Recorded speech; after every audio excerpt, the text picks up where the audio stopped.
अगर मार्केट यहां से 20% गिर जाए तो क्या आप तैयार हैं? अब ज़्यादातर लोग मुझे ट्रोल करने लगेंगे कि ये तो बस हमेशा मार्केट गिरने की ही बातें करता है। दोस्तों, मैं कोई प्रेडिक्शन नहीं कर रहा हूं इस मार्केट के बारे में। मैं सिर्फ प्रिपरेशन की बातें कर रहा हूं कि you should all never predict the market, you should always be prepared for the market. और मार्केट में फॉल बहुत ही नेचुरल है, बहुत ही आम बात है, और वही इन्वेस्टर्स सक्सेसफुल होते हैं जो प्रिपेयर्ड रहते हैं उस फॉल को हैंडल करने के लिए अपने फंड्स के साथ। अगर आप भी पैनिक में बॉटम के पास सेल करने वाले हैं तो ये आपको कभी भी फायदा नहीं कराएगा मार्केट में। आज मैं प्रेडिक्शन नहीं करने वाला, आज मैं सिर्फ अपना एग्जैक्ट कैपिटल डिप्लॉयमेंट फ्रेमवर्क बताने वाला हूं कि अगर मार्केट गिरता है, मैं ये नहीं कर रहा अभी गिरता है, मार्केट कभी भी गिरता है तो उस वक्त हमारी क्या स्ट्रैटेजी होनी चाहिए। वीडियो को एंड तक ज़रूर देखिएगा क्योंकि आपको एक क्लियर रोड मैप मिलेगा कि कब खरीदना है, कितना खरीदना है और कब बिल्कुल नहीं खरीदना है। ये सारी चीज़ें आपके दिमाग में क्लियर होनी चाहिए। दोस्तों, मेरा नाम है सौरभ सुमन और मैं हूं आपका पर्सनल वेल्थ गाइड और आप देख रहे हैं मेरा चैनल इन्वेस्टिंग विद सौरभ। याद दिलाना चाहूँगा, मैं एक सेबी रजिस्टर्ड इन्वेस्टमेंट एडवाइज़र नहीं हूं, इसलिए कोई भी निवेश करने से पहले अपने वित्तीय सलाहकार की राय ज़रूर लें। सबसे पहले एक क्लियर माइंडसेट, मार्केट गिरना उतना ही नॉर्मल है जितना मार्केट बढ़ना। इस बात को आप एक्सेप्ट कर लें और मार्केट गिरने को एक अपॉर्चुनिटी की तरह देखें, एक मौके की तरह देखें और उतनी ही खुशी के साथ उसे भी स्वीकार करें जितनी खुशी आपको मार्केट बढ़ने में होती है। तो इस माइंडसेट को जब तक आपके दिमाग में क्लियर नहीं रहेगा तो आप डमाडोल ही रहोगे शेयर मार्केट में। 10 से 15% करेक्शन रूटीन है मार्केट में, ये अक्सर होता रहेगा, और 20% का फॉल आपका इमोशनल टेस्ट है, पर यह भी पॉसिबल है मार्केट में। प्रॉब्लम गिरावट नहीं है, प्रॉब्लम है बिना प्लान के गिरावट फेस करना।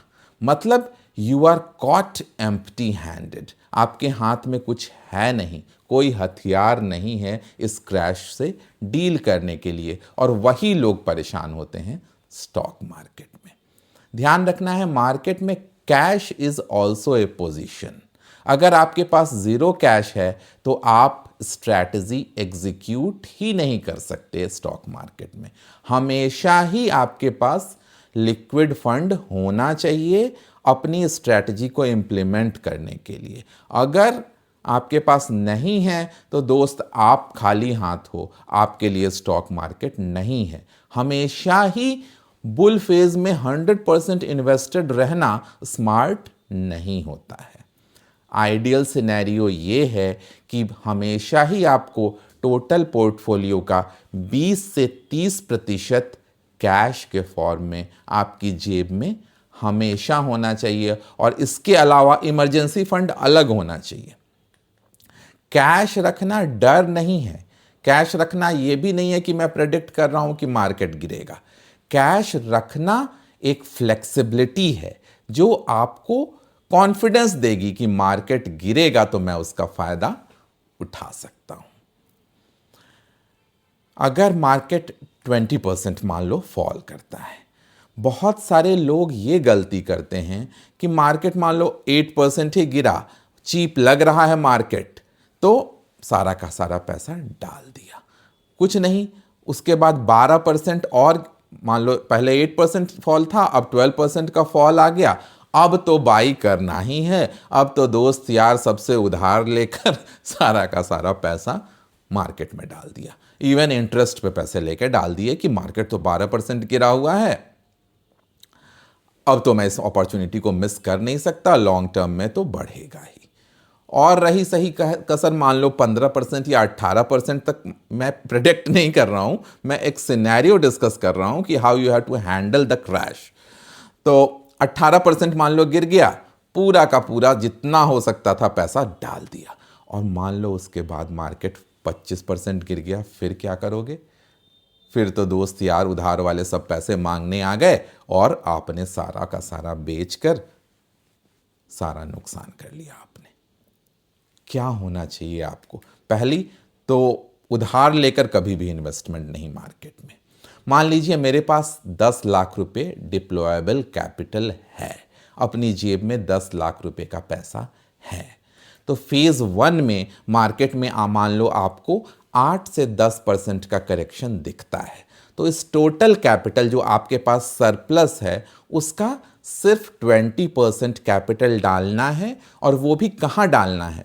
सिर्फ हाई कन्विक्शन लार्ज कैप्स में। मैं स्टेप वाइज बता रहा हूं। तो फेज 1 में जब आपको मार्केट में 8 से 10% का करेक्शन दिखे तो आपको अपने टोटल सरप्लस कैपिटल का 20% हिस्सा सिर्फ हाई कन्विक्शन लार्ज कैप्स में, मतलब जिस पे आपको पूरा कॉन्फिडेंस है कि ये बड़ी कंपनियां हैं, ये डूबेंगी नहीं, ये ज़्यादा गिरेंगी नहीं और स्मॉल कैप्स की तरफ वोलाटाइल नहीं होगी, इन कंपनियों में अपने सरप्लस फंड का 8 से 20% कैपिटल डाल देना है।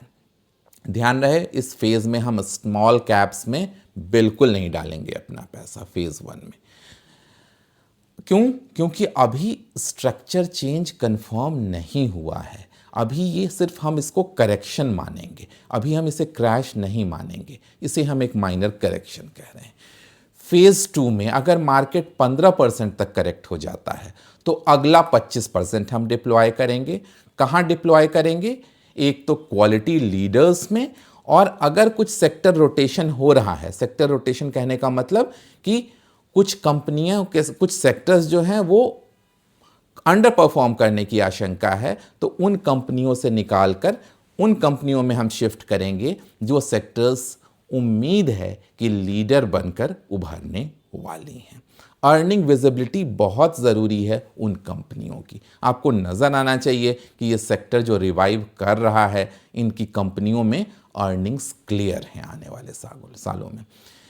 अब इसके बाद शुरू होता है हमारा इमोशनल फेज, जिसमें रिटेल सबसे ज़्यादा गलतियां करता है। सच बताऊं, सबसे ज़्यादा खतरनाक ये है 15 से 20% फॉल वाला फेज, क्योंकि इस वक्त सारे न्यूज़ चैनल नेगेटिव होते हैं, ट्विटर एक्सपर्ट हाइपर एक्टिव हो जाते हैं और रिटेल कंफ्यूज कर जाता है। यही मेजॉरिटी इन्वेस्टर्स गलती कर देते हैं और यहीं उनका पेशेंस जवाब दे जाता है। और इस वक्त पेशेंस ही आपका सबसे बड़ा हथियार बनकर उभरता है। सब असली आता है गेम अब, जिसमें मेजर वेल्थ बनाते हैं बड़े बड़े इन्वेस्टर्स। अगर मार्केट में 20% करेक्शन कंफर्म है तो बाकी का 30% कैपिटल आप डिप्लॉय कर दो। किन कंपनियों में? उन कंपनियों में जिनकी बैलेंस शीट स्ट्रांग है, कैश रिच कंपनियां हैं और अपने सेक्टर की लीडर कंपनियां हैं। वीक कंपनियों को यहां भी अवॉइड करना है। इस लालच में नहीं पड़ना है कि अरे इन कंपनियों के प्राइस तो आधे हो गए, 75% फॉल हो गए। Again don't catch the falling knives.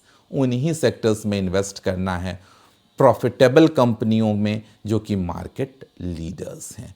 और ध्यान रखें कि इस फेज़ में जब ऑलरेडी 20% का करेक्शन आ चुका है तो एक दो पैनिक स्पाइक्स भी आएंगी, कि मतलब मार्केट एक दो बार फर्दर गिरेगा, भले ही दिन में ही गिरे, घंटे के भर के लिए गिरे, लेकिन ये पैनिक स्पाइक वाला आएगा वक्त जबकि ओवरऑल मार्केट अपने पीक से 20% की बजाय 25% तक पहुंच जाएगा। इस 25% तक वाले फॉल के लिए we have to be vigilant, we have to be prepared कि अगर आता है तब हमारे पास जो सरप्लस फंड का लास्ट चंक था, जब एक्सट्रीम नेगेटिविटी हो मार्केट में, जब लोग बोलें कि मार्केट खत्म हो गया है, तब इस एक्सट्रीम नेगेटिविटी के फेज में हम वो अपना आखिरी चंक डाल सकें। अगर दोस्तों हमारे पास कैश ही नहीं होता तो फिर ये कहानी हमारे लिए नहीं है। हिस्ट्री बताती है, चाहे 2008 हो या 2020 हो, मैक्सिमम अपॉर्चुनिटी पैनिक में ही बनी है और मैक्सिमम पैसा जो इन्वेस्टर्स ने बनाया है वो भी पैनिक के वक्त ही बनाया है। सबसे बड़ा रूल है एवरेजिंग और वैलिडेशन का। सिर्फ गिरावट पर बाई करना नहीं है, कंपनियों के स्ट्रक्चर देखना है, गिरावट के रीजंस देखने हैं, समझने हैं, अर्निंग्स के ट्रेंड्स देखने हैं, जहां पॉजिटिव अर्निंग्स नज़र आ रही हैं और फिर भी शेयर प्राइसेस गिर रहे हैं, लिक्विडिटी का फ्लो देखना है उन कंपनियों में, और बिजनेस मॉडल देखना है कि कहीं बिजनेस मॉडल ही तो नहीं बदल गया या बिजनेस मॉडल ही तो नहीं क्रैश करने जा रहा है जिसकी वजह से स्टॉक प्राइसेस में बहुत ज़्यादा फॉल हुए हैं। अगर ऐसा है कि आपको लगता है कि पूरी तरह बिजनेस ही थ्रेट में है, तब एवरेजिंग नहीं करनी है दोस्तों, तब आपको एग्जिट स्ट्रैटेजी को एक्टिवेट करना है, इन कंपनियों से बाहर निकलने की सोचना है। आप क्या नहीं करेंगे इस दौरान? ऑल इन वन गो, एक ही बार में सारा पैसा नहीं, कभी नहीं। ब्लाइंड स्मॉल कैप बाइंग, आंखें बंद करके स्मॉल कैप सबसे ज़्यादा गिरा और हमने उसी में सबसे ज़्यादा पैसा डाल दिया। हमें स्टडी करनी है उस रीज़न को जिसके कारण कंपनियां गिर रही हैं। तीसरा सबसे बड़ी गलती, उधार लेकर कभी इन्वेस्ट नहीं करना है, चाहे मार्केट किसी भी लेवल पे आ जाए, वरना वो आपको आज न कल बहुत बड़ा झटका दे जाएगा। और इमोशनल एवरेजिंग, अपनी नाक पे बात नहीं लेनी है कि नहीं मैंने ये शेयर चुना था, ये गिर गया है, मैं और ख़रीद लूँगा, और गिरेगा और ख़रीद लूँगा। ये रिवेंज बाइंग मार्केट में नहीं करनी है। हमें लॉजिकल बाइंग करनी है, हमें मार्केट से बदला नहीं लेना है, हमें मार्केट से पैसे बनाना है। ज़रूरी नहीं है कि हम इसी स्टॉक से बनाएं, इसी सेक्टर से बनाएं, हमें जहां अपॉर्चुनिटी दिखेगी हम वहां पैसे बनाएंगे। ये बेसिकली मार्केट जो है वो टेस्ट मैच की तरह है, पेशेंस चाहिए। T20 वाला माइंडसेट लेकर अगर आप इन्वेस्ट करेंगे तो आपके विकेट जल्दी गिरेंगे। मार्केट गिरना मार्केट का अंत नहीं होता है, ये सिर्फ एक फेज होता है। मेरा गोल बॉटम पकड़ना नहीं है, मेरा गोल रिस्क रिवॉर्ड को ऑप्टिमाइज करना है। नुकसान में बड़े से बड़े इन्वेस्टर जाते हैं पर उन्हें उस नुकसान का फ़ायदा उठाना आता है। मेरा गोल कैपिटल बचाकर मल्टीप्लाई करना है।